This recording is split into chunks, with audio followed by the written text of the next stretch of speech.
अध्याय 5 कर्म संन्यास योग, वैराग्य का योग। इस अध्याय में कर्म संन्यास के मार्ग की तुलना कर्मयोग के मार्ग के साथ की गई है।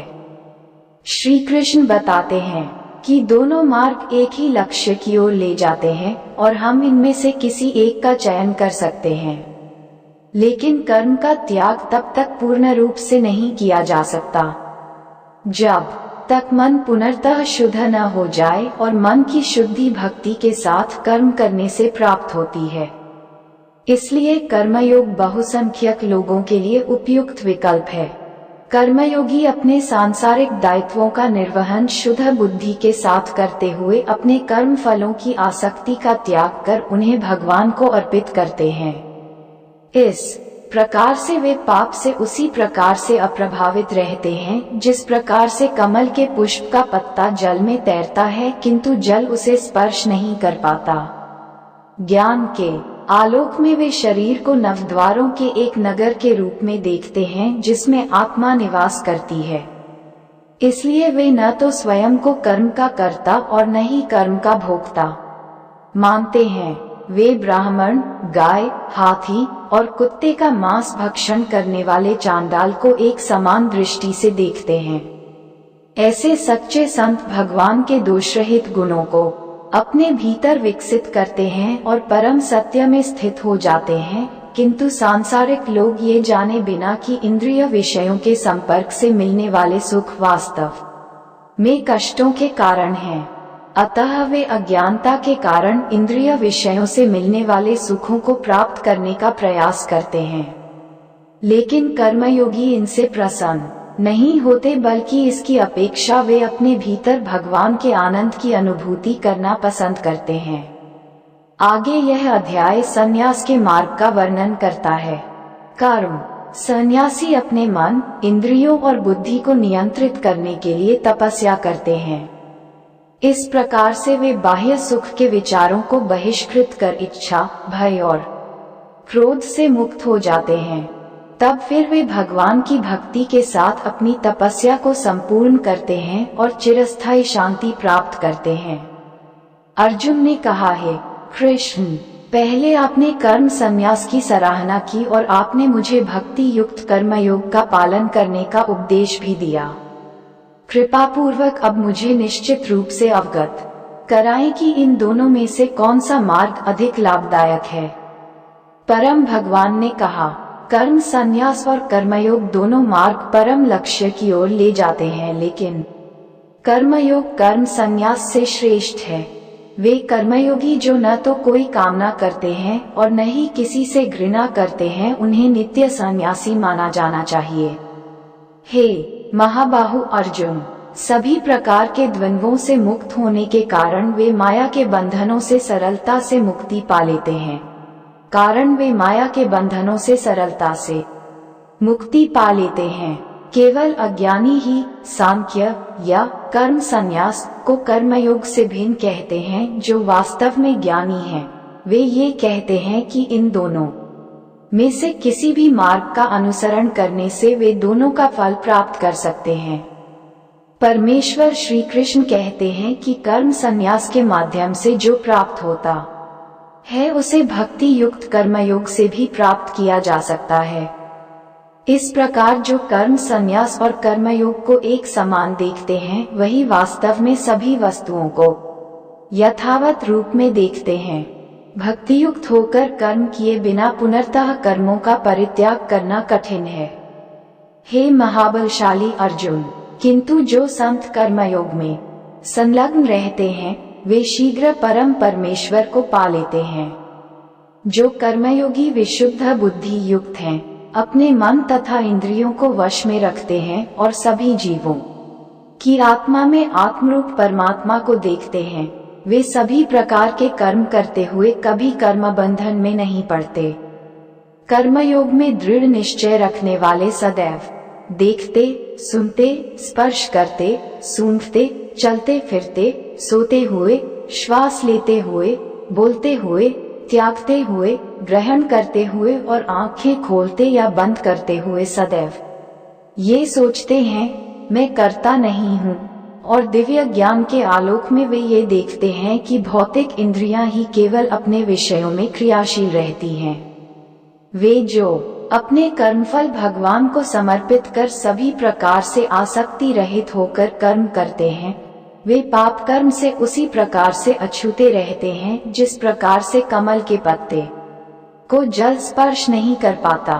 योगीजन आसक्ति को त्याग कर अपने शरीर, इंद्रिय, मन और बुद्धि द्वारा केवल अपने शुद्धिकरण के उद्देश्य से कर्म करते हैं। कर्मयोगी अपने समस्त कर्मफलों को भगवान को अर्पित कर चिरकालिक शांति प्राप्त कर लेते हैं, जबकि वे जो कामनायुक्त होकर निजी स्वार्थों से प्रेरित होकर कर्म करते हैं, वे बंधनों में पड़ जाते हैं, क्योंकि वे कर्मफलों में आसक्त होकर कर्म करते हैं। जो देहधारी जीव आत्मनियंत्रित एवं निरासक्त होते हैं, 9 द्वार वाले भौतिक शरीर में भी वे सुखपूर्वक रहते हैं, क्योंकि वे स्वयं को कर्ता या किसी कार्य का कारण मानने के विचार से मुक्त होते हैं। न तो कर्तापन का बोध और न ही कर्मों की प्रवृत्ति भगवान से प्राप्त होती है, तथा न ही वे कर्मों के फल का सृजन करते हैं। ये सब प्रकृति के गुणों से सृजित होते हैं। सर्वव्यापी परमात्मा किसी के पापमय कर्मों या पुण्य कर्मों में स्वयं को लिप्त नहीं करते, किंतु जीवात्माएं मोहग्रस्त रहती हैं, क्योंकि उनका वास्तविक आत्मिक ज्ञान अज्ञान से आच्छादित रहता है। किंतु जिनकी आत्मा का अज्ञान दिव्य ज्ञान से विनष्ट हो जाता है, उस ज्ञान से परम तत्व का प्रकाश उसी प्रकार से प्रकाशित हो जाता है जैसे दिन में सूर्य के प्रकाश से सभी वस्तुएं प्रकाशित हो जाती हैं। वे जिनकी बुद्धि भगवान में स्थिर हो जाती है और जो भगवान में सच्ची श्रद्धा रखकर उन्हें परम लक्ष्य मानकर उनमें पूर्णतया तल्लीन हो जाते हैं, वे मनुष्य शीघ्र ऐसी अवस्था में पहुंच जाते हैं जहां से फिर कभी वापस नहीं आते और उनके सभी पाप ज्ञान के प्रकाश से मिट जाते हैं। सच्चे ज्ञानी महापुरुष एक ब्राह्मण, गाय, हाथी, कुत्ते और चांडाल को अपने दिव्य ज्ञान के चक्षुओं द्वारा समदृष्टि से देखते हैं। वे जिनका मन समदृष्टि में स्थित हो जाता है, वे इसी जीवन में जन्म और मरण के चक्र से मुक्ति पा लेते हैं। वे भगवान के समान दोष रहित गुणों से संपन्न हो जाते हैं और परम सत्य में स्थित हो जाते हैं। परमात्मा में स्थित होकर दिव्य ज्ञान में दृढ़ विश्वास धारण कर और मोह रहित होकर वे सुखद पदार्थ पाकर न तो हर्षित होते हैं और न ही अप्रिय स्थिति में दुखी होते हैं। जो बाह्य इंद्रिय सुखों में आसक्त नहीं होते, वे आत्मिक परम आनंद की अनुभूति करते हैं। भगवान के साथ एकनिष्ठ होने के कारण वे असीम सुख भोगते हैं। इंद्रिय विषयों के संपर्क से उत्पन्न होने वाले सुख यद्यपि सांसारिक मनोदृष्टि वाले लोगों को आनंद प्रदान करने वाले प्रतीत होते हैं, किंतु वे वास्तव में दुखों के कारण हैं। हे कुंती पुत्र, ऐसे सुखों का आदि और अंत है, इसलिए ज्ञानी पुरुष इनमें आनंद नहीं लेते। वे मनुष्य ही योगी हैं जो शरीर को त्यागने से पूर्व कामनाओं और क्रोध के वेग को रोकने में समर्थ होते हैं। केवल वही संसार में सुखी रहते हैं। जो अंतर्मुखी होकर सुख का अनुभव करते हैं, वे भगवान को प्रसन्न करने में ही आनंद पाते हैं और आत्मिक प्रकाश से प्रकाशित रहते हैं। ऐसे योगी भगवान में एकीकृत हो जाते हैं और भौतिक जीवन से मुक्त हो जाते हैं। आंतरिक प्रकाश दिव्य ज्ञान है जो भगवान की कृपा द्वारा हमारे भीतर अनुभूति के रूप में तब प्रकट होता है जब हम भगवान के शरणागत हो जाते हैं।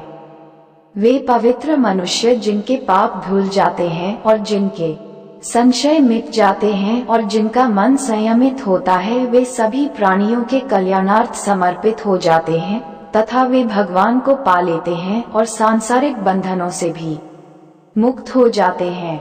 ऐसे सन्यासी भी जो सतत प्रयास से क्रोध और काम वासनाओं पर विजय पा लेते हैं एवं जो अपने मन को वश में कर आत्मलीन हो जाते हैं, वे इस जन्म में और परलोक में भी माया शक्ति के बंधनों से मुक्त हो जाते हैं। समस्त बाह्य इंद्रियां सुख के विषयों का विचार न कर अपनी दृष्टि को भौहों के बीच के स्थान में स्थित कर नासिका में विचरने वाली भीतरी और बाहरी श्वासों के प्रवाह को सम करते हुए इंद्रिय, मन और बुद्धि को संयमित करके जो ज्ञानी कामनाओं और भय से मुक्त हो जाता है, वह सदा के लिए मुक्त हो जाता है। जो भक्त मुझे समस्त यज्ञों और तपस्याओं का भोक्ता, समस्त लोकों का परम भगवान और सभी प्राणियों का सच्चा हितैषी समझते हैं, वे परम शांति प्राप्त करते हैं। अध्याय 5 कर्म संन्यास योग समाप्त हुआ। दोस्तों, ये वीडियो अच्छी लगी तो लाइक और सब्सक्राइब जरूर कर दीजिए एवं हिंदू है तो कमेंट में जय सनातन धर्म लिख दीजिए।